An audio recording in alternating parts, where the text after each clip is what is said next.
Good morning students, मैं यश Husaini BSc first year की physics class में आपका स्वागत करता हूं। प्रीवियस क्लास में हम इलास्टिक कोलिजन यानी कि प्रत्यास्थ टक्कर के बारे में डिस्कस कर रहे थे। अगर वो वीडियो नहीं देखी है तो पहले वो वीडियो देखनी है, ठीक है। और इलास्टिक कोलिजन यानी प्रत्यास्थ टक्कर में हम प्रयोगशाला निर्देश तंत्र में यानी लेबोरेटरी फ्रेम में एल फ्रेम में इस कोलिजन को, इस टक्कर को हम क्या कर रहे थे, डिस्कस कर रहे थे।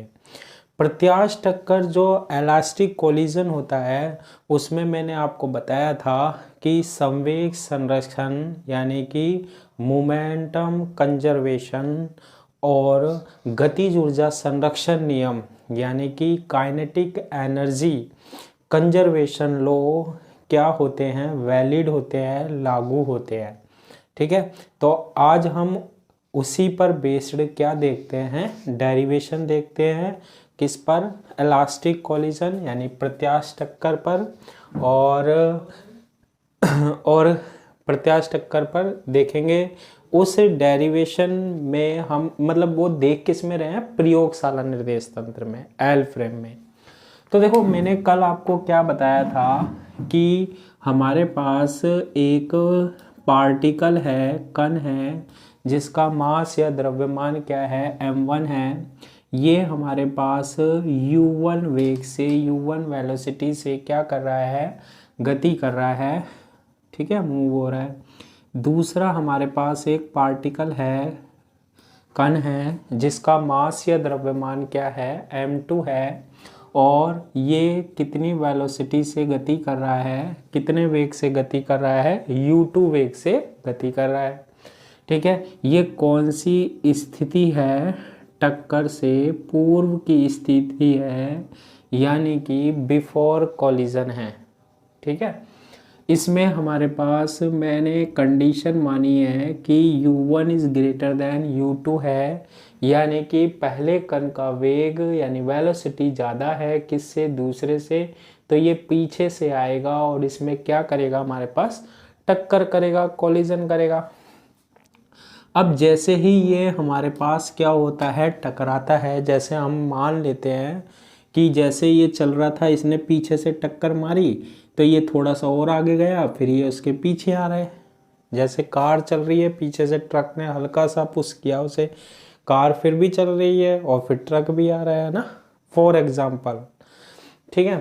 तो यहाँ पर जब हम आफ्टर कोलिजन की बात करते हैं, टक्कर के पश्चात की, एग्जाम्पल सही नहीं है, बस समझाने के लिए ना, टक्कर के पश्चात की बात कर रहे हैं, तो इनका क्या हो जाएगा, वेग बदल जाएगा। टकराने के कारण क्या बदल जाती है, वेलोसिटी बदल जाती है।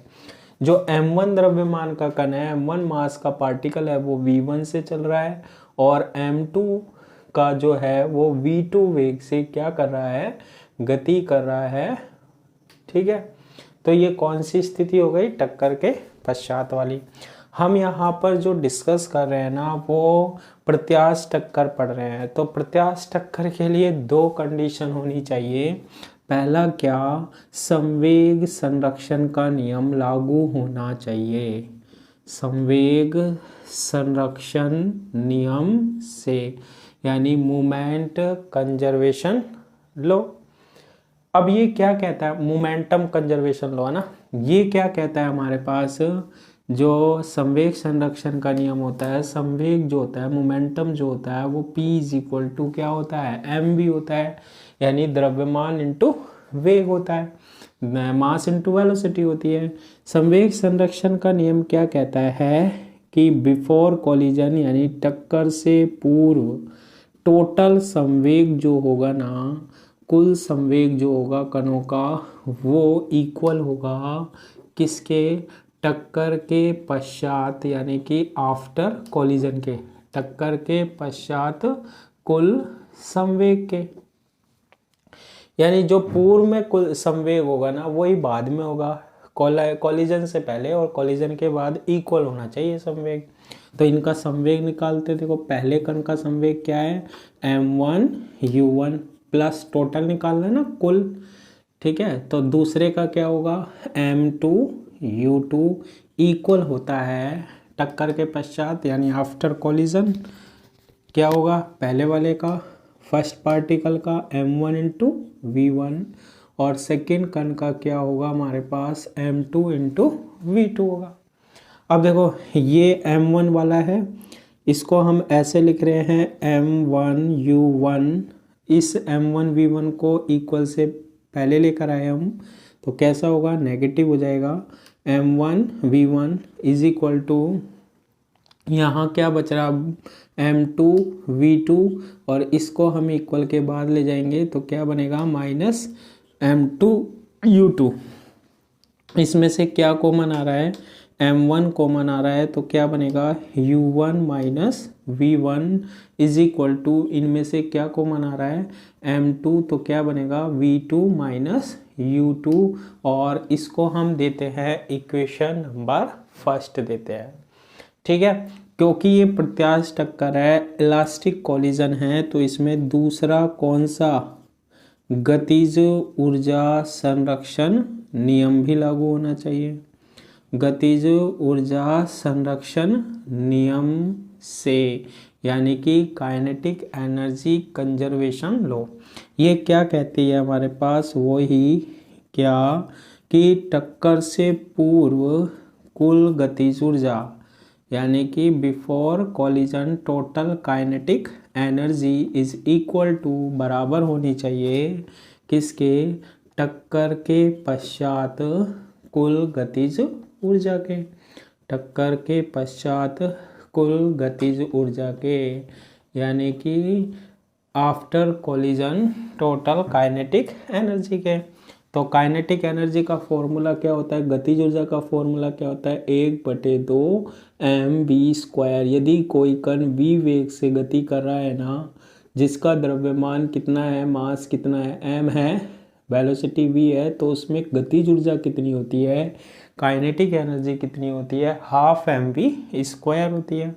तो पहले वाले पार्टिकल के, पहले वाले कण की गतिज ऊर्जा कितनी होगी, 12m1U1² प्लस टक्कर से पूर्व इसका वेलोसिटी या वेग कितना होता है, 12m2U2² इज इक्वल टू, देखो ये इनिशियली U1 और U2 वेग माने, फिर बाद में V1, जैसे ठेला होता है ना, पीछे से हम बाइक लेके आए, अब वो चल रहा है धीरे धीरे, बाइक से हमने उसमें टक्कर करी, तो जो ठेला होता है उसका वेग बढ़ नहीं जाता, तेज गति कर जाता है ना। तो पहले तो ये U1 और U2 से था, पीछे से टक्कर, तो इनका वेग बढ़ गया, स्पीड घट और बढ़ जाती है, ऐसे बढ़ गई हमारे पास, तो वेग चेंज हो गया। टक्कर के पश्चात आफ्टर कोलिजन जो हमारे पास गतिज ऊर्जा होगी 12m1, वेग कितना है v1² प्लस इसका क्या होगा 12m2 क्या v2²। अब देखो इसमें भी हाफ है, इसमें भी हाफ है, इसमें भी हाफ है, इसमें भी हाफ है, कैंसिल हो जाएगा, क्या बनेगा m1U1² plus m2U2² is equal to m1V1² plus m2V2² बन जाएगा। हाफ हाफ कैंसिल हो जाएगा, कॉमन लेके कैंसिल हो जाएगा। फिर यहाँ पर क्या बनेगा, देखो m1 आ रहा है तो हम m1 लिख देंगे, फिर आ रहा है U1²। अब ये जो टर्म है इसको इक्वल से पहले लेके आएंगे, नेगेटिव बनेगा, क्या m1V1² is equal to, equal के बाद ये क्या है m2V2² और इसको हम इक्वल के बाद ले जाएंगे तो माइनस m2U2² बन जाएगा। ठीक है, तो इस तरीके से हम इसको क्या करते हैं, सोल्व करते हैं। ठीक है, तो ये इक्वेशन क्या बनेगी, इसमें से क्या कॉमन आ रहा है, m1 कॉमन आ रहा है, तो m1 हम क्या ले लेंगे, कॉमन ले लेंगे, क्या बचेगा U1² माइनस V1²। और यहाँ क्या कॉमन आ रहा है, m2 कॉमन आ रहा है, m2 कॉमन आ रहा है, तो क्या बनेगा V2² माइनस U2² बन जाएगा। बनेगा या नहीं बनेगा, बिल्कुल बन जाएगा। अब देखो हमें करना क्या है, इसमें करना क्या है, ये जो पार्टिकल है, ये जो कण है जिसका मास या द्रव्यमान m1 है, हमें इसका द्रव्यमान पता होगा। ठीक है, m2 जो हम कण ले रहे हैं इसका मास और द्रव्यमान भी पता होगा। अब इन्हें जब हम गति करा रहे हैं ना, इसको हमने u1 वेग से, इसको u2 वेग से, तो इनका जो वेग है, वेलोसिटी है, वो भी हमें पता होगी, ये चीजें हमें पता होगी। अब जब ये टक्कर कर जाते हैं ना, टकराने के पश्चात ये कितना वेग से जाते हैं, कितनी वेलोसिटी से गति करते हैं ना, वो हमें ज्ञात करना है। यानी कि हमें मान किसका वैल्यू फाइंड आउट करनी है, v1 और v2 की। बाकी सारी चीजें हमें पता होती है, तो ये भी पता होगा m1 m2 u1 u2। तो हम v1 और v2 की value m1 m2 u1 u2 क्योंकि ये पता है, इनकी टर्म्स में करेंगे, यानी कि इनके पदों में हम ज्ञात कर लेंगे। ठीक है, तो उसे ज्ञात करने के लिए m1, ये किसका फॉर्मूला बन रहा है, a square minus B square, इसे हम लिख सकते हैं a प्लस बी और a माइनस बी। अब m1 आ गया, a प्लस बी बना दो, u1 प्लस v1 और u1 minus v1 is equal to m2, इसे बनाओ v2 प्लस u2 और v2 minus u2, a plus B और a माइनस बी बन जाएगा। क्लियर है? इसे हम देते हैं इक्वेशन नंबर 2, समीकरण सेकंड। अब आपको ये तो क्लियर हो गया किसकी वैल्यू फाइंड आउट करनी है। अब देखो इक्वेशन सेकंड में समीकरण फर्स्ट का क्या देने पर, भाग देने पर, डिवाइड करने पर, इसका देखो LHS क्या है और इसका LHS क्या है। सेकंड का पहले LHS लिख लो, m1 u1 प्लस v1 और u1 minus v1 upon LHS में LHS से डिवाइड करते हैं, ये LHS है क्या, m1 u1 माइनस v1।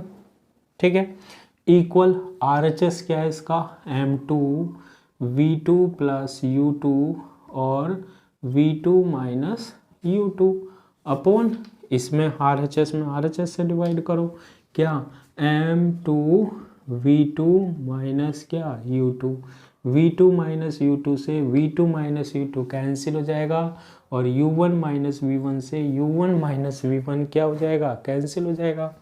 और m1 से m1 कैंसिल, m2 से m2 कैंसिल, तो क्या बनेगा u1 plus v1 is equal to, यहाँ बनेगा v2 plus u2, equation number third. ठीक है, हमें फाइंड आउट क्या करना है, v1 और v2 का मान ज्ञात करना है। तो सबसे पहले हम क्या करते हैं, v1 और v2 का मान ज्ञात करने के लिए मैं इक्वेशन थर्ड से, समीकरण 3 से किसकी वैल्यू निकालता हूँ, v2 की वैल्यू। ठीक है, क्या आएगी, देखो v2 की वैल्यू फाइंड आउट करनी है, इसको इधर ले जाएंगे, नेगेटिव हो जाएगा, तो v2 इज इक्वल टू क्या आएगा, u1 तो पॉजिटिव ही है, प्लस v1 भी पॉजिटिव है और u2 इधर ले जाएगा तो माइनस u2 बन जाएगा। v2 इज इक्वल टू क्या बन जाएगा, u1 plus v1 minus u2।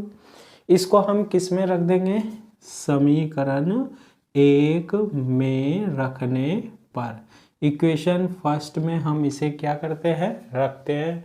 Equation first ये है क्या, m1 है, फिर इसके बाद हमारे पास u1 माइनस क्या v1 इज इक्वल टू, यहाँ क्या है m2 है, फिर v2 माइनस u2, तो v2 की वैल्यू यहाँ रख दें, हम v2 की वैल्यू पुट कर दें, क्या है u1 plus v1 minus u2, और उसके बाद है माइनस u2, तो यहाँ भी एक और माइनस u2 आ जाएगा। इसको हम सोल्व करते, देखो m1 को मल्टीप्लाई कर लो, m1 u1 m1 v1 is equal to, m2 को u1 से मल्टीप्लाई किया m2 u1, m2 को v1 से मल्टीप्लाई किया m2 v1, m2 को u2 से किया मल्टीप्लाई m2 u2, m2 को u2 से मल्टीप्लाई किया m2 u2 बन जाएगा। ठीक है, अब देखो यहाँ पर m1 u1 है, m1u1 है, ठीक है, m1u1 है। ये m2u1 को इक्वल से पहले ले आया तो ये बन रहा है माइनस m2u1 बन रहा है, ठीक है। फिर ये अभी ये टर्म यही है और ये टर्म अभी यही है, ठीक है। इसको हम इक्वल से कहाँ लिया है, पहले लिया है। इसको भी मैं इक्वल से कहाँ ले आता हूँ, पहले ले आता हूँ। तो देखो m2u2 कितने हो गए, 2, नेगेटिव है, पहले आएगा तो क्या हो जाएगा, प्लस 2m2u2 इक्वल किसके, यहाँ क्या है m2v1 और यहाँ क्या है m1v1, इसको भी इक्वल के बाद ले गए तो क्या बन रहा है m1v1 बन रहा है। अब इसको हम सोल्व करते हैं, देखो u1 इसमें से कॉमन आ रहा है तो क्या लिख सकते हैं m1 माइनस m2, दोनों में से u1 पीछे लिख लेता हूँ, u1 क्या आ गया कॉमन, प्लस 2m2u2 और इन दोनों में से क्या कॉमन आ रहा है v1, तो ये m1 प्लस क्या बन जाएगा m2 बन जाएगा, ठीक है। m1 प्लस क्या बन जाएगा, m2 बन जाएगा। अब देखो और सोल्व करते हैं इसे हम, इतना बन जाएगा।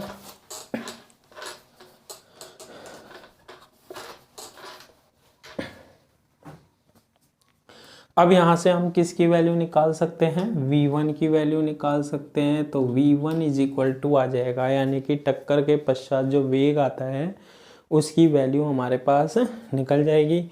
v1 की वैल्यू क्या आएगी, देखो यहाँ पर v1 की वैल्यू निकाल रहे हैं हम, इससे हम क्या करेंगे, डिवाइड करेंगे दोनों में। तो v1 की वैल्यू क्या आएगी, यहाँ क्या है m1 minus m2 into u1 plus 2m2 into u2, और इससे जब दोनों में हम डिवाइड करेंगे तो यहाँ आएगा क्या m1 प्लस m2 और यहाँ आएगा m1 प्लस m2, और ये किसका वैल्यू निकल जाएगा, किसका मान निकल जाएगा, v1 की वैल्यू निकल जाएगी, ठीक है। इस तरीके से हम इसमें वैल्यू निकालते हैं। ये आएगी हमारे पास इक्वेशन नंबर 4 आ जाएगी, ठीक है। अब इसके बाद एक बार हम क्या करते हैं, इक्वेशन थर्ड से, अब देखो v1 की वैल्यू फाइंड आउट कर सकते हैं, m1 की वैल्यू पता है, m2 की वैल्यू पता होती है, u1 की और u2 की, क्योंकि ये बिफोर कॉलिजन है, टक्कर से पूर्व है, वो तो हम सारी चीज़ ज्ञात कर चुके हैं, समीकरण पता होता है हमें क्योंकि हम टक्कर कराने जा रहे हैं वहाँ पर। तो समीकरण 3 से अब आप पहले आपने किसकी वैल्यू निकाली थी, v2 की, अब निकालो v1 की। देखो v1 इज इक्वल टू क्या आएगा, पहले v2 की निकाली थी, अब v1 की निकालो, u1 को इक्वल के बाद ले जाओ, क्या बनेगा v2 प्लस u2 और माइनस क्या u1, ठीक है, v2 plus u2 minus u1, और इसको हम वापस से किस में रख दें, ये हमारे पास इक्वेशन है या नहीं है, देखो ओहो कहाँ जा रही है ये, ऐसे थोड़ी ना जाने देंगे, किस में रख देंगे हम इसको, इक्वेशन फर्स्ट में रखने पर। तो ये प्रोसीजर करना पड़ेगा आपको, है ना। तो देखो m1 है, m1 लिख दिया, उसके बाद वैल्यू u1 है, u1 लिख दिया। अब आ रहा है देखो नेगेटिव साइन, नेगेटिव के बाद v1 है, तो ध्यान रखना क्योंकि नेगेटिव से और मल्टीप्लाई होगा v1 की वैल्यू, तो कितना होगा, v1 की वैल्यू रखो, पॉजिटिव है तो ये नेगेटिव हो जाएगा, ये पॉजिटिव है तो ये नेगेटिव हो जाएगा क्योंकि माइनस बाहर है, और ये नेगेटिव है तो ये क्या हो जाएगा, पॉजिटिव हो जाएगा, इक्वल टू किसके आ जाएगा, m2v2 माइनस u2 के इक्वल आ जाएगा या नहीं आ जाएगा, बिल्कुल आ जाएगा।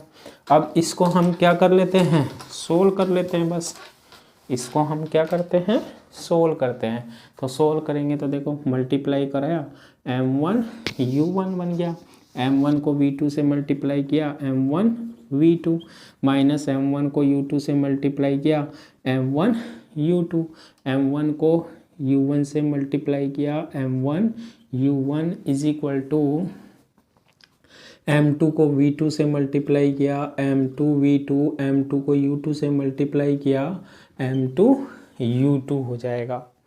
बनेगा या नहीं बनेगा, बिल्कुल बनेगा। अब इसको हम क्या करते हैं और सोल्व करते हैं। हमें किसकी वैल्यू चाहिए, V2 की वैल्यू चाहिए। ये देखो ये प्लस का है ना, ये प्लस का, इसको हम यहाँ ले जाते हैं इक्वल के बाद, बाकी सारी फर्स्ट ले आएंगे पहले। देखो M1 U1 है, M1 U1 है, ठीक है। ये है माइनस M1 U2 है, M1 U1 है माइनस M1 U2 है, कोई बात नहीं है तो ठीक है। फिर ये इसको इक्वल से पहले लेके आओ, प्लस M2 U2 आ जाएगा। ये लिख लिया M1 U1 लिख लिया, M1 U2 लिख लिया, ये और रह गया plus M1 U1 is equal to ये बन रहा है M2 V2, और इसको इक्वल के बाद ले गए तो ये बनेगा M1 V2 प्लस का हो जाएगा हमारे पास। M1 U1 प्लस का, यहाँ पर प्लस का रहने दो, ये नेगेटिव है नेगेटिव रहने दो। M2 U2 को इक्वल से पहले लेके आए, M1 U1 यहाँ है। बस आपको करना क्या है, V2 V2 को एक साइड ले जाना है, तो ये दोनों पॉजिटिव हो जाएंगे।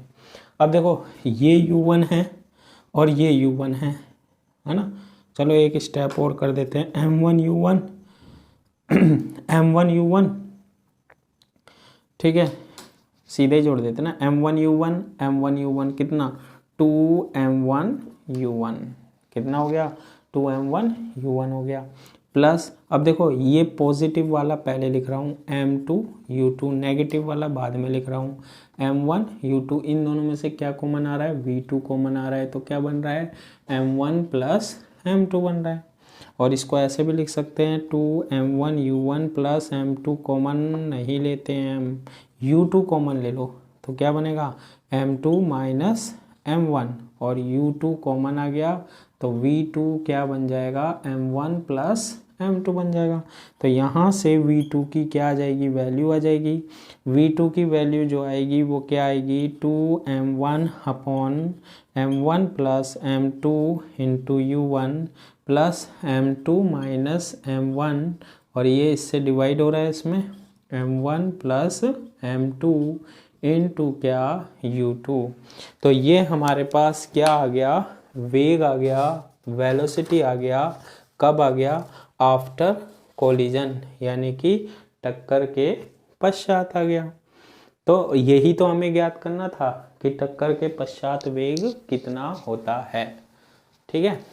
तो इसको हम अब V1 और V2 ही चाहिए थे, और V1 और V2 की वैल्यू को हमने क्या कर लिया, फाइंड आउट कर लिया। और ये इक्वेशन हम कितनी दे देते हैं, इक्वेशन नंबर 5, ठीक है। बस यही इक्वेशन हमारे पास क्या आने वाली है, काम में आने वाली है। तो देखो V1 की वैल्यू मैंने ऊपर लिख ली ना, ऐसे ही मैं V2 की भी लिख लेता हूँ, सोल्व तो कर ही लिया। कितनी आई है 2M1 divided by M1 plus M2, और यहाँ क्या है U1 प्लस ये बन रहा है M2 माइनस M1 अपॉन ये बन रहा है M1 प्लस M2 और U2। ये हमारे पास क्या है, इक्वेशन नंबर 5 है। इस तरीके से हम क्या निकाल लेते हैं, इक्वेशंस को निकाल लेते हैं। तो इजी हो गया या नहीं हो गया, बहुत इजी हो गया। किसकी वैल्यू निकाल ली हमने, V1 और V2 की वैल्यू निकाल ली। अब देखो इसमें हमारे पास क्या है, बहुत सी कंडीशंस हैं, स्थिति है, ठीक है। स्थिति नंबर फर्स्ट, हम कंडीशन क्या ले रहे थे स्टार्टिंग में, ये M1 था, ये U1 से चल रहा था, M2 जो था ये U2 से मूव कर रहा था। ये कब की कंडीशन थी, टक्कर से पूर्व की। ये टकरा गए तो M1 फिर कितने से चल रहा है, V1 से, और M2 कितने से, V2 से चल रहा है। ये कब की स्थिति है, टक्कर के पश्चात की, यानी कि आफ्टर कॉलिजन की है ना। तो इसमें हम क्या कंडीशन लेते हैं, फर्स्ट जब दोनों कणों के द्रव्यमान, दोनों पार्टिकल के मास, दोनों कणों के द्रव्यमान क्या हो, इक्वल हो, समान हो, यानी कि M1 is equal to M2 is equal to क्या हो, M हो। तो बताओ टक्कर के पश्चात यानी आफ्टर कोलिजन उनकी वेलोसिटी क्या होगी, वेग क्या होगा। ठीक है, कितने से गति करके जाएंगे।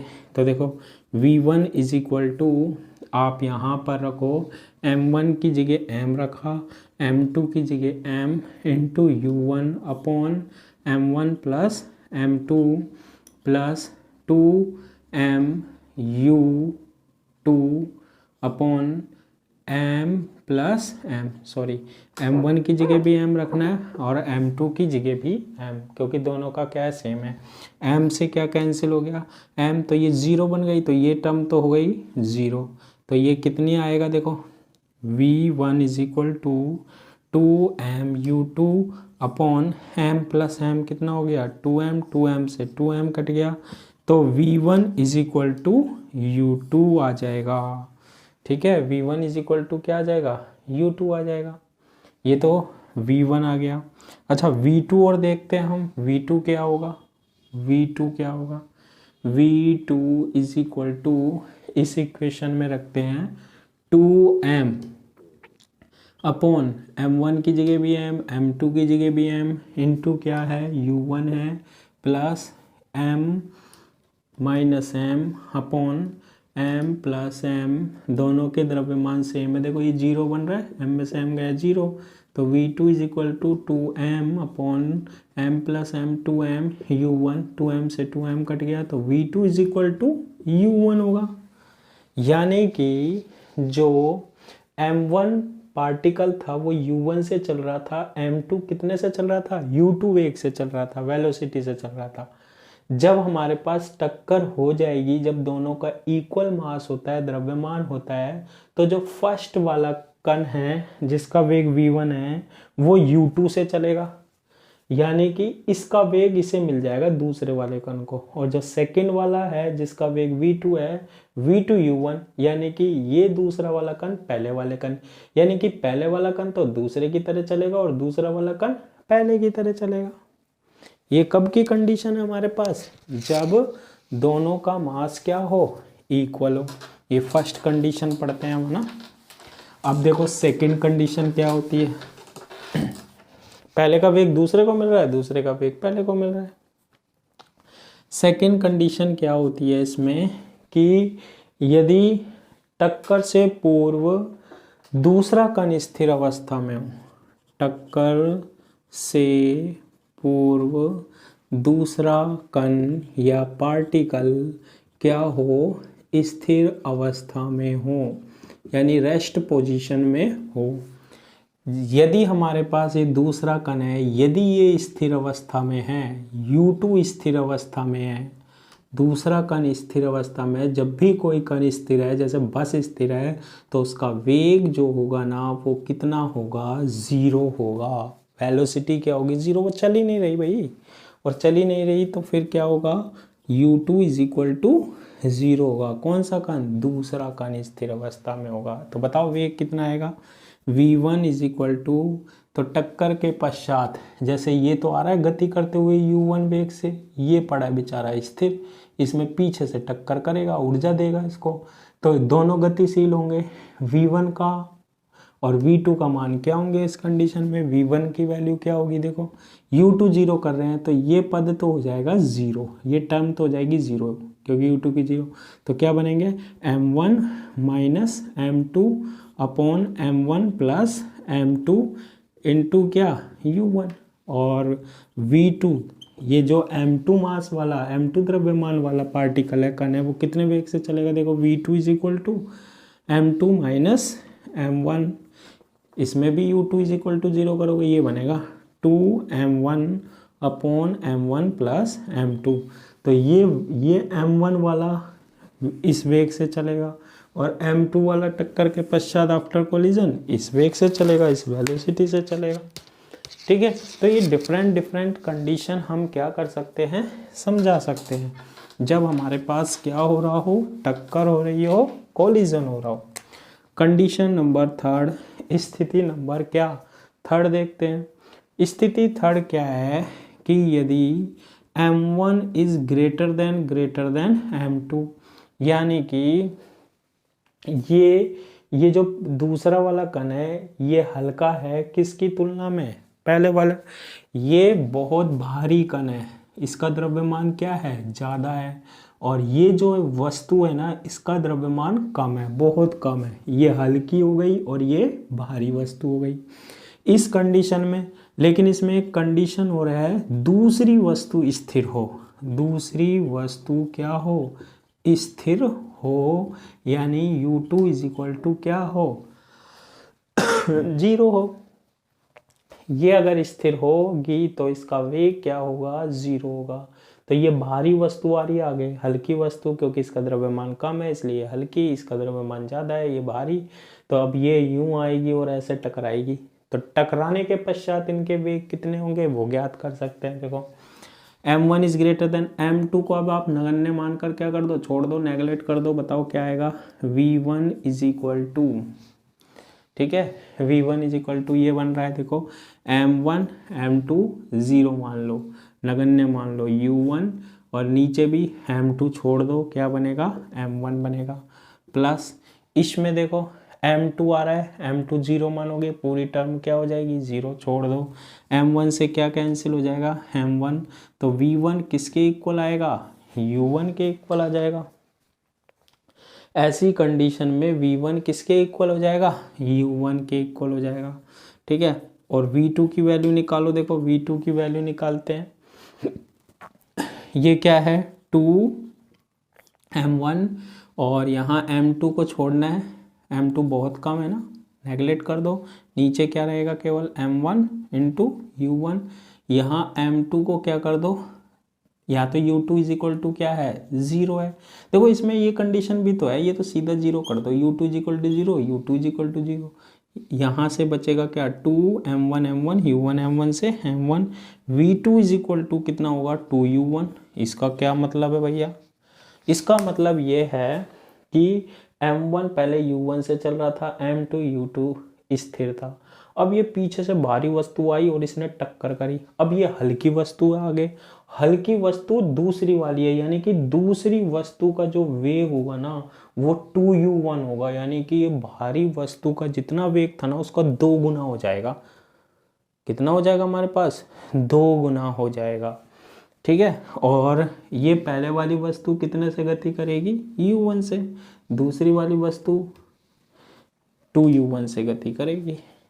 अच्छा, इसमें एक कंडीशन और देखते हैं हम, कंडीशन नंबर 4, यदि क्या m2 ग्रेटर देन क्या हो, m1 हो, m2 किससे ज़्यादा हो, m1 से।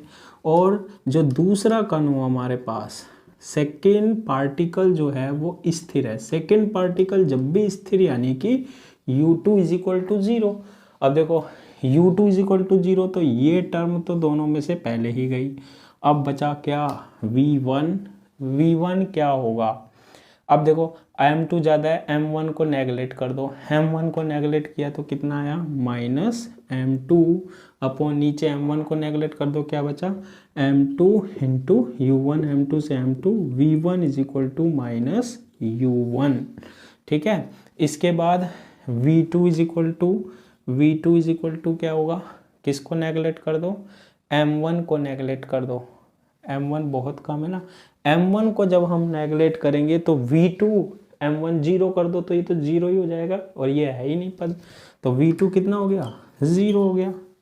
अब देखो इसका मतलब क्या है, अब समझना, देखो वैसे तो इतना वो नहीं होता, लेकिन फिर भी m2 ज़्यादा है m1, m2 जो दूसरी वस्तु है ना m2, ये तो हो गया ट्रक, और m1 जो पहली वस्तु है ना ये हो गई हमारे पास साइकिल।